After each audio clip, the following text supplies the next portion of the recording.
तौर पे आरोपी हैं, वो खुलेआम पब्लिक में स्टेटमेंट्स दे रहे हैं। बीजेपी के लीडर्स उनके क्या बोलते हैं समर्थन में रैलियां निकाल रहे हैं। मानेसर में महापंचायत का आयोजन होता है और वहाँ कहा जाता है कि मोनू मानेसर को फंसाने की कोशिश की जा रही है, हम उसके साथ हैं, वो निर्दोष।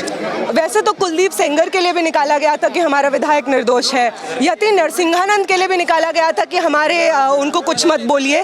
तो मतलब क्वेश्चन ये नहीं है कि ऐसा किया जा रहा है, ऐसा एकदम किया जा रहा है। क्वेश्चन ये है कि हम कैसे दौर में रह रहे हैं कि रेपिस्टों के, मर्डरर्स के लिए सपोर्ट में कुछ लोग आके खड़े हो जाते हैं। और ये कुछ लोग ऐसा नहीं कि अनआइडेंटिफाइबल ग्रुप है, ये कुछ लोग के बारे में जब हम समझने का कोशिश करते हैं हमको बार बार वही नाम देखने को मिलते हैं। हमको VHP का नाम देखने को मिलता है, हमको बजरंग दल का नाम देखने को मिलता है, हमको ABVP का नाम देखने को मिलता है। तमाम संघ के जो छोटे छोटे संगठन अलग अलग जगह पे अलग अलग नाम से चलते हैं, उन सब का नाम देखने को मिलता है। तो आज अगर हम लोग देख रहे हैं कि RSS के संघ के अलग अलग ऑर्गेनाइजेशन जिसके लिए रिस्पॉन्सिबल है, तो उसके लिए कार्रवाई क्यों नहीं हो रही है?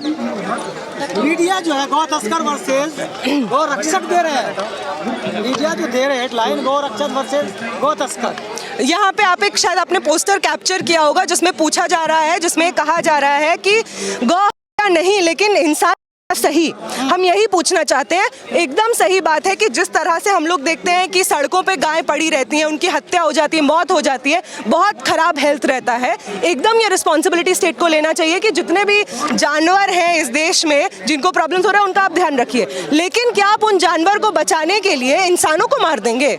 क्या हम इस दौर में पहुंच गए हैं कि इंसानों को मारा जा सकता है?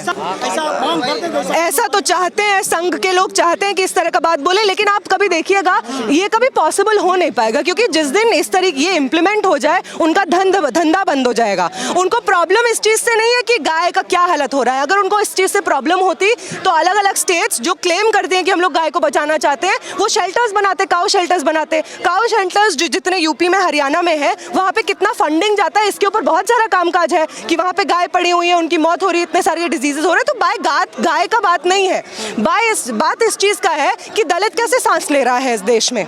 हिंदुत्व के देश में दलित कैसे सांस ले रहा है, मुस्लिम कैसे सांस ले रहा है, ये भी लोग सवाल कर रहे हैं। बिल्कुल कर रहे हैं। जो YouTube चैनल वो नाम से चलाते हैं उसमें तो ओपनली पोस्ट करते हैं कि देखिए आज हम लोग इतने सारे लोगों को पकड़े, इतने सारे गायों को हमने बचाया है, और एकदम वो अपना वायलेंस को एडवोकेट करते हैं। जो कल महापंचायत हुई, परसों जो महापंचायत हुई है, उसमें ओपनली लीडर्स ने बोला है कि हम लोग हैं गुंडे।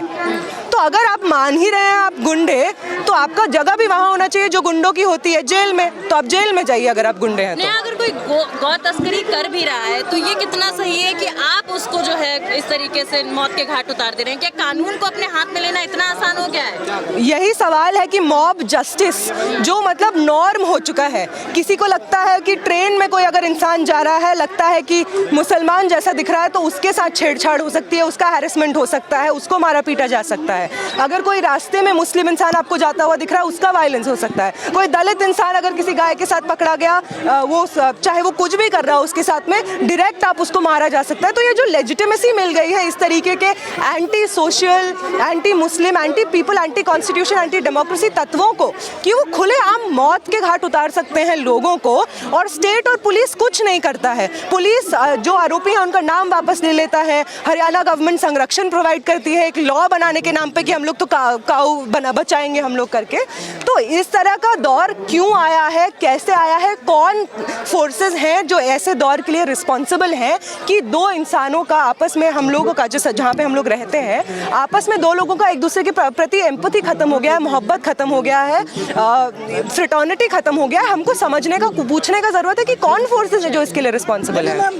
भाजपा का दोहरा रवैया क्यों है? साउथ में कुछ और, नॉर्थ में कुछ और बाकी हिंदी पट्टी एरिया में जाएंगे वो भाषी लोग हैं वहाँ कुछ और। क्योंकि उनका दोहरा इसलिए है क्योंकि उनको सच में उनको कोई चिंता थोड़ी है गाय बचाने की, उनको कोई चिंता थोड़ी है हिंदू महिलाओं की, जिनके नाम पे वो बार बार कहते हैं कि मुसलमान तो लव जिहाद करते हैं, उनको कोई चिंता नहीं है। और ये बात साफ झलकती है जब आप खुद कह रहे हैं कि वो अलग अलग स्टेट्स में, अलग अलग राज्यों में अलग अलग रवैया अपनाते हैं। हमको समझ में आता है, कि जहाँ जिस राज्य में जो हथकंडा अपनाने की ज़रूरत है सत्ता को पाने के लिए, वो हथकंडा अपनाते हैं। बहुत शुक्रिया।